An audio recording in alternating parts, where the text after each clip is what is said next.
एक बार की बात है, एक गांव में एक बहुत बड़ी प्रतियोगिता शुरू होने वाली थी। 4 दिन शेष रह गए थे प्रतियोगिता शुरू होने में। और जो कि पहली बार ऐसी प्रतियोगिता हो रही थी, तो सभी के मन में एक उमंग था, एक जोश था कि चलो हमें भी इसमें भाग लेना है। वहीं पर उसी गांव में एक हिमांशु नाम का लड़का था, जो कि बहुत होशियार तो नहीं था, पर लेकिन उसने सोचा मैं भी इसमें भाग लेता हूं, क्योंकि उसमें तरह तरह के खेल होने थे, करतब दिखाने थे, और यह भी घोषित हो गया था कि इनाम भी मिलेगा। अब प्रतियोगिता शुरू होने वाली थी। एक दिन पहले हिमांशु ने सोचा कि मैं क्या करूं। सोचता सोचता वह जंगल में चला गया। अचानक उसको एक ख्याल आया। उसने जंगल से मोटे मोटे 2 बांस की लकड़ियां काटी और उस पर खूब सारा कपड़ा लपेटा और अपने पैरों के नीचे लगा दिया। अब जब अगले दिन प्रतियोगिता आधी से ज्यादा खत्म हो गई थी, लगभग शाम का समय हो गया था, तब हिमांशु अपनी तैयारी के साथ पहुंचा और उसने एक मुखौटा भी बना लिया था। अब वह बहुत ऊंचा हो गया था, क्योंकि बांस के डंडे पैरों के नीचे लगा लिए थे, तो उसकी हाइट बहुत बढ़ गई थी। उसको देखकर सभी गांव वाले बहुत डर गए, क्योंकि आज तक उन्होंने इतना बड़ा आदमी नहीं देखा था, इतना बड़ा इंसान नहीं देखा था। वह कुछ करके दिखाना चाहता था, परंतु सारे लोग डर के मारे, आधे लोग तो भाग गए और आधे लोग छुप गए। हिमांशु को समझ नहीं आया कि ये क्या हुआ, और अंधेरा भी हो गया। तो वह वापस जंगल में गया और उसने सारे अपने बांस के ऊपर जो कपड़े लपेटे हुए थे, वो मुखौटा सब उसने उतार के फेंक दिया। उसने सोचा गांव वालों को सच्चाई बतानी पड़ेगी। उसने अपने 2-4 मित्रों को रात को बताया, पर किसी ने उस पर विश्वास नहीं किया। अगले दिन सारे गांव वाले इकट्ठे हुए और चर्चा कर रहे थे। जो कल भयानक भूत देखा था उसके बारे में चर्चा हो रही थी। हिमांशु पहुंचा और उसने अपनी बातें बताई, परंतु किसी ने भी उसकी बात पर विश्वास नहीं किया। और देखते ही देखते अचानक एक उतना ही बड़ा एक और व्यक्ति उसी मुखौटे में सामने आ गया और गांव वाले सबके सब डर गए। उसने जोर से आवाज लगाई, मैं भूत हूं। हिमांशु को पता था कि वह भूत नहीं है, क्योंकि जो कपड़े लपेटे हुए थे, मुखौटा था, उसको पता है कि वो मेरे द्वारा ही फेंका गया था जंगल में, कोई पहन के आ गया होगा। हिमांशु ने पूछा उससे, अरे तुम कौन हो, सच सच बताओ।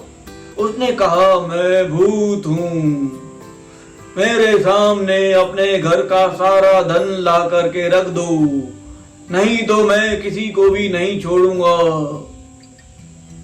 ऐसा सुनकर लोग बहुत डर गए और अपने घरों से अपने सोने जवाहरात और पैसे लाकर उसके सामने रखने लगे और गिड़गिड़ाने लगे, अपनी जान की भीख मांगने लगे। हिमांशु को समझ नहीं आया ये क्या हो रहा है। उसने एक तरकीब लगाई। उसने क्या किया, अचानक से पीछे से जा करके उसको गिरा दिया और बताया कि ये तो चोर है, देखो। उसने उसकी पोलपट्टी खोल दी। सभी गांव वालों ने उसको खूब पीटा, जमकर पीटा। अब आसपास के कई गांवों में हिमांशु का बहुत नाम हो गया कि हाँ, हिमांशु बहुत साहसी लड़का है, उसके अंदर बहुत हिम्मत है। तो क्या हुआ, अगले महीने एक पास के गांव में एक शेर आ गया। अब सब लोग डर गए। अभी शेर का सामना कौन करे, शेर को गांव से कैसे भगाएं। परंतु 2 नौजवान हिम्मत करके गांव से भाग के जाते हैं और सोचते हैं कि हाँ, हिमांशु को बुलाना चाहिए, वही इस शेर को भगा सकता है। जब वो पहुंचे दूसरे गांव में हिमांशु के पास, उन्होंने विनती की, हिमांशु जी, हमारे गांव में शेर घुस आया है, कृपया हमारी मदद करो। हिमांशु ने कहा, अरे ये इतनी सी बात है, ये काम तो तुम खुद भी कर सकते हो, इसमें मेरे जाने की कोई आवश्यकता नहीं। अब वो जो दो व्यक्ति थे वो बात तो समझ गए कि वास्तव में जरूरत तो नहीं है, हम ये काम खुद कर सकते हैं, परंतु हम हिमांशु से कराना चाहते हैं क्योंकि हमने सुना है उसके अंदर बहुत साहस है। फिर भी वो हिम्मत नहीं जुटा पा रहे थे। तो हिमांशु के अब द्वार पर कोई आया था विनती करने, तो उन्होंने कहा कि ठीक है चलो मैं चलता हूं। वो जाते हैं और सभी गांव वाले मिल करके उस शेर को भगा देते हैं। तो दोस्तों कहानी बहुत छोटी सी है कि हमें अपना काम खुद ही करना है, किसी के भरोसे नहीं रहना है, अपने मन में साहस रखना है कि हम कर सकते हैं। जीवन में हमारे ऊपर परिस्थितियां तभी हावी होती हैं जब हमारा खुद का आत्मविश्वास कम होता है और हम दूसरों के ऊपर अधीन होने लगते हैं। तो दोस्तों आशा करते हैं यह कहानी आपको अच्छी लगी होगी और उस हिमांशु नाम के लड़के से हम प्रेरणा लें और अपने जीवन में साहस को बनाए रखें और हर चुनौतियों का सामना हम कर सकते हैं। तो जुड़े रहिए हमारे साथ, एक से बढ़कर एक मोटिवेशनल कहानियां आप सभी के बीच आने वाली हैं। दोस्तों इस चैनल को सब्सक्राइब करना ना भूलें। कल सुबह मिलेंगे फिर से ठीक 9:30 बजे। तब तक के लिए टेक केयर, बाय बाय।